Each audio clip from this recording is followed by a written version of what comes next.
முன்னோர்கள் ஆராய்ச்சி செய்து இந்த உலகத்துல இந்த பிரபஞ்சத்திலிருந்து எடுத்த கர்மவினை தீர்க்கக்கூடிய மூல மந்திரம். நீங்க கோவில்ல போய் விளக்கேத்துறதா இருந்தா இந்த மந்திரத்தை ஒரு முறை சொல்லுங்க. முற்பிறவியில செய்த பாவங்கள் எப்பிறவிக்கும் தொடராமல் இருக்க இப்பிறவியிலேயே என் தந்தை வழியில் வந்த கர்மாவினை, என் தாய் வழியில் வந்த கர்மாவினைகள், என் தாயுடைய கர்ப்பத்திலிருந்து நான் இந்த பூமிக்கு கொண்டு வந்த கர்மாவினைகளும் இன்றோடு நிவர்த்தியாகட்டுன்னு 5 தீபம் விளக்கேத்தி சாமிக்கு தேங்காய் வளம் பூ மாலை கல்கண்டு வாங்கி அர்ச்சனை பண்ணி உங்க ஜாதகத்தை கொண்டு போய் சாமி பாதத்துல வச்சு இன்னையோட எனக்கு எல்லாம் நல்லது நடக்கும்னு மனசார கும்பிட்டு வாங்க. வாழ்க்கையில அசுர வளர்ச்சிக்கு வந்து. அனைவருக்கு வணக்கம். பாரம்பரிய திருவள்ளுவர் குல வம்சம் பிரசன்ன ஜோதிடர் சுப மாரிமுத்து திருப்பூர்லேருந்து இந்த பதிவு உங்களுக்காக. உத்திராட நட்சத்திரம் 21வது நட்சத்திரம் இல்லைங்களாம்மா? 21வது நட்சத்திரம் எதுக்கு வருதுன்னு கேட்டீங்கன்னா, ஒரு தலைமுறையில் 7 தலைமுறைங்களா, மூவேலு 21 தலைமுறைங்கிறது 21வது தலைமுறை நட்சத்திரம் தான் உத்திராடம். இந்த உத்திராட நட்சத்திரத்தில் யார் பிறந்திருப்பாங்கன்னா சூரியன் திசையில் தான் பிறப்பாங்க. சூரியன் என்பது ஆத்மாக்காரகன். இந்த சூரியன் என்பது ஆத்மாக்காரகன் தான் இந்த ஜாதகத்தில் வந்து ஸ்டெடியாக உட்காந்துக்கிறதுக்கு காரணம். அப்போ இந்த ஜாதகத்தில் வந்து நம்மளுக்கு என்ன அப்படின்னு கேட்டிங்கன்னா, சூரியன் என்பது ஆத்மா. இந்த ஆத்மா வந்து ஜாதக ரீதியாக நம்மளுக்கு வந்து எப்படி அமைஞ்சிருச்சுன்னு கேட்டிங்கன்னா, இந்த சூரியன் திசையில் யாராவது ஒருத்தர் பிறந்தாங்கன்னா அவங்களுக்கு முதல் திசையே 6 வருஷம்தான். இந்த 6 வருஷ திசையில் 2ஆக பிரிச்சிங்கன்னா தாயுடைய கர்ப்பத்தில் இருந்து 2 2 5 3 3 6 3 வருஷம் இருப்புங்க. தாயுடைய கர்ப்பத்தில் 3 வருஷம் இருப்பு. இந்த உத்திராட நட்சத்திரம் என்ன சொன்னால், ஒரு பெரிய அவங்ககிட்ட இருக்கக்கூடிய ஒரு பிரச்சனை என்னென்னா, ப்ளஸ் பாயிண்ட் என்னென்னு கேட்டிங்கன்னா, அவங்களுக்கு சுத்தமாகவே பொய் பேசினா பிடிக்காதுங்க. உத்திராட நட்சத்திரத்துக்காரர்களுக்கு மட்டும் பொய் பேசினா பிடிக்காது. இது வந்து 2 3 புராணத்தில் 2 நட்சத்திரங்கள் சொல்கிறாங்க. விநாயகர் பிறந்தது உத்திராட நட்சத்திரங்கிறாங்க, ஒன்று அஸ்த நட்சத்திரம்னு சொல்லிக்கிறாங்க. இந்த 2ல் தான் ஏதோ ஒன்று கனெக்ட் ஆகிட்டே இருக்குதுங்க. அதனால் வினையை அறுக்கக்கூடியவர் விநாயகர். உத்திராட நட்சத்திரத்தில் விநாயகர் பிறந்தது ஒரு சரித்திரம் உண்டு. அஸ்த நட்சத்திரத்தில் பிரசன்ன விநாயகர் பிரசன்ன பதனங்கிறது ஒன்று உண்டு.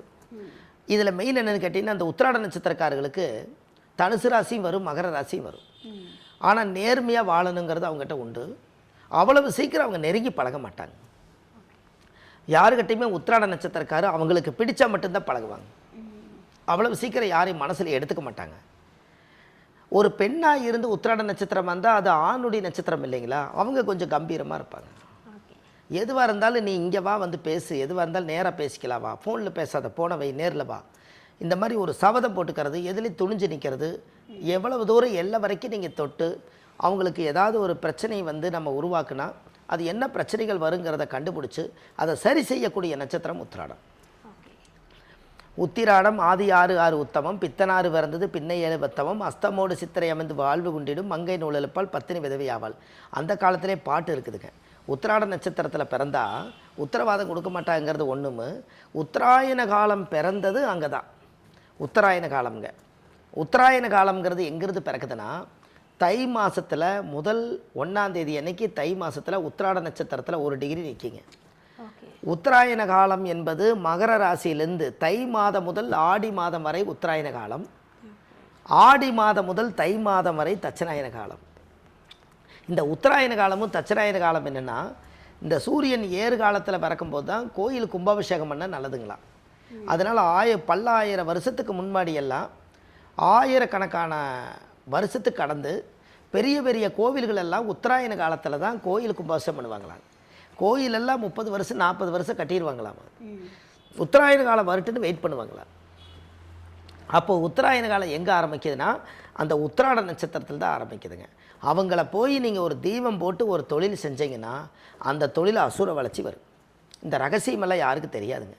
இன்னும் எனக்கு அது ஆகாத நட்சத்திரம், இவங்களுக்கு ஆகாத நட்சத்திரம், அப்படி இப்படி எதையாவது ஒன்று சொல்லி மனசை புலப்படுத்திடுவாங்க.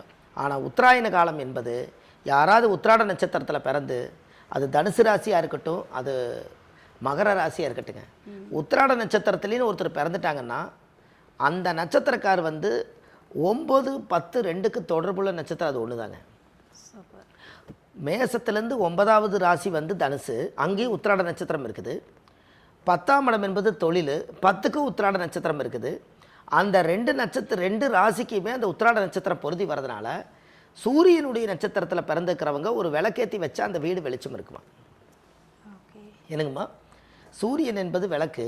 அந்த நட்சத்திரத்தில் பிறந்தவங்க இந்த தொழில் நல்லா இருக்கும்னு பெரிய பெரிய அதிகாரிகளையும் பெரிய பெரிய முதலாளியை கூட்டிகிட்டு வந்து ஓப்பன் பண்ணுவாங்க. ஆனால் இந்த நட்சத்திரத்தில் பிறந்துக்கிறவங்களை கொண்டு போய் நீங்கள் ஓப்பன் பண்ணால் அந்த தொழிலுக்கு உயிர் வந்துருங்களா? அப்போ எப்போவுமே உத்திராட நட்சத்திரக்கார் வந்து ஒன்று தொடங்கி கொடுத்து அது நல்லா இருக்குன்னு சொல்லுது.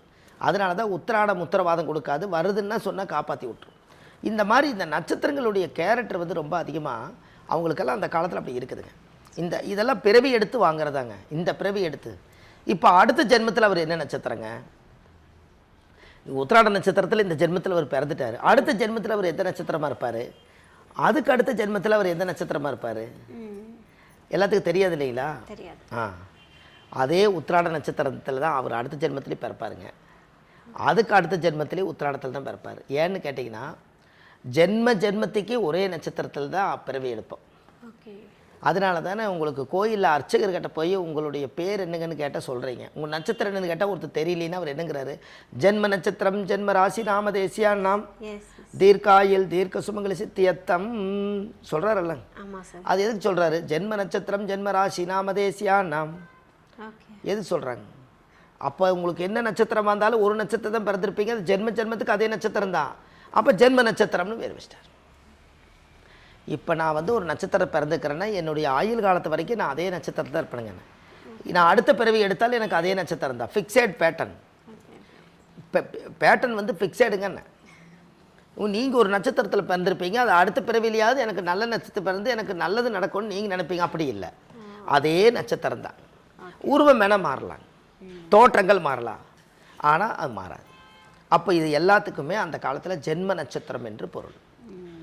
அப்போ ஜாதக ரீதியாகவே நம்மளுடைய அந்த கர்மா ஜாதகத்தில் எப்படி கரெக்டாக உட்காந்துருக்குன்னு கேட்டிங்கன்னா, நம்மளுடைய உத்திராட நட்சத்திரத்தில் வந்து நம்ம ஜாதக ரீதியாக நம்மளுக்கு இருக்கிறனால அந்த பிரச்சனைகள் வந்து அதிகமாக உருவாகும்.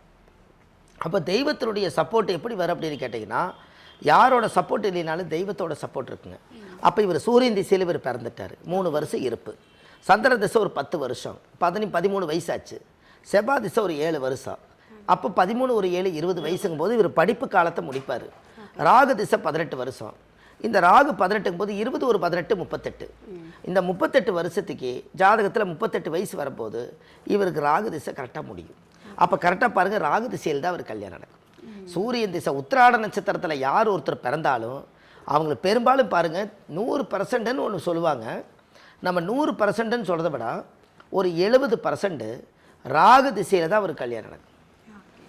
இப்போ போய் நீங்கள் ஜாதகத்தை எடுத்து பார்த்து உங்கள் பிறந்த திசை இருப்பில் இருந்து எடுத்து கணக்கு போட்டு பார்த்தீங்கன்னா 20 வயசுக்கு மேலே ராகு திசை 18 வருஷத்துக்குள்ளே தான் அவர் கல்யாணம் பண்ணியிருப்பார். அவங்களுக்கு குழந்தை பிறந்திருக்கும். அவங்களுக்கு குழந்தை பிறந்ததுக்கப்புறம் பேர்காலம் பார்க்குறது, அதுக்கப்புறம் அவங்க வந்து கர்ப்பமாக இருந்து வளகாப்பு செய்து பிள்ளைகளை கூட்டிகிட்டு போகிறது, இது எல்லாமே ஜாதக ரீதியாகவே நம்மளுக்கு அது அப்படி இருக்குங்க. அப்போ இதெல்லாம் எங்கேருந்து வருது அப்படின்னு கேட்டிங்கன்னா, இந்த ராகு திசையில் தான் இந்த திசை வரும். அப்போது ஜாதகத்திலேயே வச்சு அது கடமையை முடிக்கிற காலம் ராகு. அப்போ ராகு வந்து 20 ஒரு 18 38 வயசு, 38 வயசுக்கு மேலே ராகு முடிஞ்சு குரு 16 வருஷம் வந்துடுவார். 16 வருஷம் ராகு திசை. அப்போ 38 ஒரு 16 54 வயசு வரைக்கும் குரு திசை. அப்போ இவருக்கு சனி மகா திசை தான் இவருக்கு ரிட்டையர்டு வயசுங்க. எப்படிங்கம்மா? சனி மகா திசை இவருக்கு ரிட்டையர்டு வயசு. அப்போ இந்த ரிட்டையர்டு வயசில் ஜாதகத்தில் பெரும்பாலும் ஒரு நல்ல பெரிய லெவலில் வாழ்கிறதுக்கு இது கரெக்டாக பார்த்தீங்கன்னா சனி திசையில் தான் அவருக்கு ரிட்டையர்ட் ஆகிறாரு. இங்கே பாருங்கள் ஒரு ஆச்சரியம், இங்கே உத்திராட நட்சத்திரம் வந்து சூரிய திசையில் நீங்கள் இங்கே பிறந்தீங்க, அப்படியே முடியும் போது சனி மகனுடைய திசைங்க வருது. கரெக்டுங்களாம்மா? ரிட்டையர்டு வயசு வரும் எல்லாமே இந்த 60க்குள்ளே கால்குலேஷன் போடும்போதே இவங்களோட வாழ்வாதாரம் வந்து ஓய்வு எடுக்கிற காலம் வரும்போது இங்கே சூரியன் இங்கே சனியில் முடியுது. சூரிய திசையில் ஆரம்பிக்கிறீங்க வாழ்க்கையை, பிறப்பை ஆரம்பிக்கிறீங்க, ஓய்வு எடுக்கிற காலம் பார்த்தீங்கன்னா கரெக்டாக சனி மகா திசையில் முடியுது. 60-65 வயசு வரைக்கும் சனி திசை இருக்குதுங்க. அப்போ அந்த 65 வயசுக்குள்ளே இவர் வாழ்க்கையில் இடத்தடம் வாங்கி வீடு வாசல் கட்டி மனைவி மக்கள் அமைச்சு குழந்தைகளுக்கெல்லாம் பேர்காலம் பார்த்து கல்யாணம் மூச்சு வச்சு அதுக்கு பேரம்பேத்தி எடுத்து கொடுத்து கடைசியில் சனி மகாதிசை வரும்போது இவர்கிட்ட ஒரு குழந்தை இருக்குங்க, பேரம்பேத்தி குழந்தை. அப்போ பாருங்கள், ஆரம்ப காலத்தில் இருந்து நாம் ஒரு மனிதன் வயசை கணக்கு போடுறோம், இதுக்குள்ளே நம்மளுக்கு எவ்வளவு காலங்கள் நம்மளுக்கு இருக்குதுன்னு பாருங்கள். இவங்களுக்கு ஒரு நம்ம காலம் இருக்கும் இல்லைங்களா, அந்த காலங்கள் வந்து நம்மளுக்கு பதில் சொல்கிறதுனால என்ன ஆகிப்போச்சுன்னு கேட்டிங்கன்னா, ஜாதக ரீதியாகவே நம்மளுக்கு அந்த கர்மா தானே நம்மளை தொடச்சி வருது. இந்த கர்மாவை நம்ம கழிக்கிறோங்க, நம்ம வாழ்க்கையில் நம்ம அந்த கர்மாவை நம்ம கழிக்கிறோம்.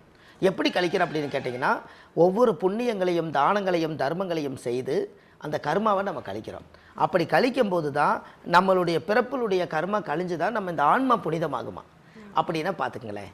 இது எல்லாமே வாழ்க்கையில் இந்த உத்திராட நட்சத்திரக்காருக்கு நீங்கள் கேட்டதுனால சூரியன் திசையில் ஆரம்பித்து சனி திசை ஓய்வெடுக்கிற காலம் 60 வயசுக்கு மேலே, அதுக்கு மேலே அவங்க உடம்பு ஒத்துழைக்காது. நம்ம நினச்சிக்கலாங்க 70 வயசு வரைக்கும் கூட நம்ம பாடுபடலாம், 80 வயசு வரைக்கும் கூட பாடுபடலாம்.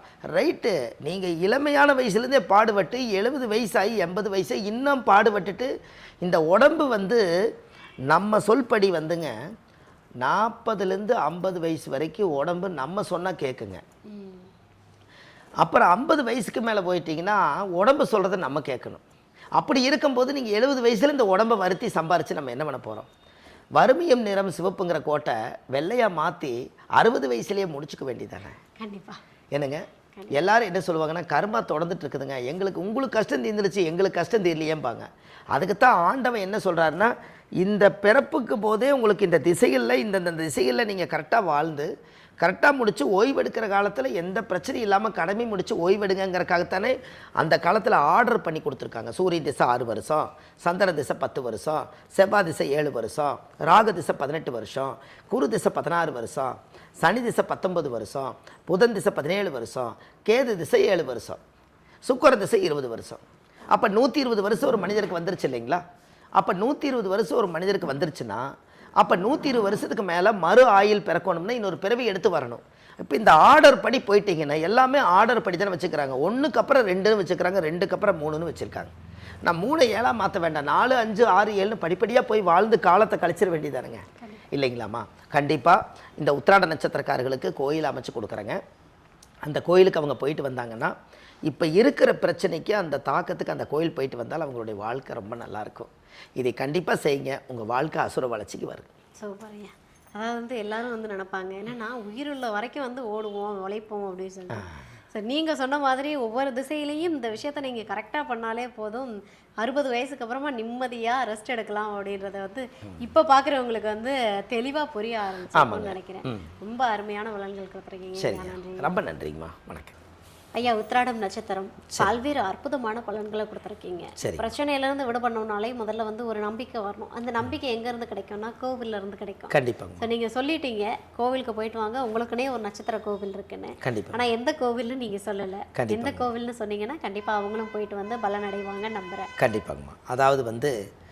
அதாவது வந்து ஜாதகத்தில் மெயினாக என்னென்னு கேட்டிங்கன்னா, இது வந்து உத்திராட நட்சத்திரம் தானுங்கம்மா. ஆமாம் ஐயா, உத்திராட நட்சத்திர கோயில் தானுங்க. இந்த உத்திராட நட்சத்திர கோவில் வந்துங்க பிரம்மபுரீஸ்வரர். ஆமாம், இந்த பிரம்மபுரீஸ்வரருங்கிறது வாழ்க்கையில் ஆதி காலத்தில் முன்னோர்கள் வந்து பிரம்மபுரீஸ்வரர்னாலே நம்ம உடம்புக்குள்ளே இருக்கக்கூடிய அத்தனை தோஷங்களையும் வெளியேற்றக்கூடிய அளவுக்கு அதுக்கு பவர் இருக்குதுங்களா. அப்போ என்ன அப்படின்னு கேட்டிங்கன்னா, அந்த சிவகங்கை மாவட்டம் காரைக்குடி செல்லும் வழியில் அந்த பூங்கொடி அப்படிங்கிற இடத்துல அந்த பிரம்மபுரீஸ்வரர் கோயில் இருக்குதுங்க. இந்த கோவிலில் போய் சாமிக்கு 5 விளக்கு தீபம், சாமிக்கு தேங்காய் பழம் பூ மாலை கல்கண்டு வாங்கி அர்ச்சனை பண்ணி அந்த கோவிலில் போய் நீங்கள் சாமி கும்பிட்டு வந்தாச்சுன்னா உங்களுடைய ஜாதகத்தில் கம்ப்ளீட்டாக உத்திராட நட்சத்திர தோஷம் அன்னையோட நிவர்த்தியாகும். அதுக்கப்புறம் பாருங்கள் உங்களுடைய வாழ்க்கையில் அசுர வளர்ச்சிங்க. இதுக்கு போயிட்டு வாங்க, நல்லதே நடக்கும்.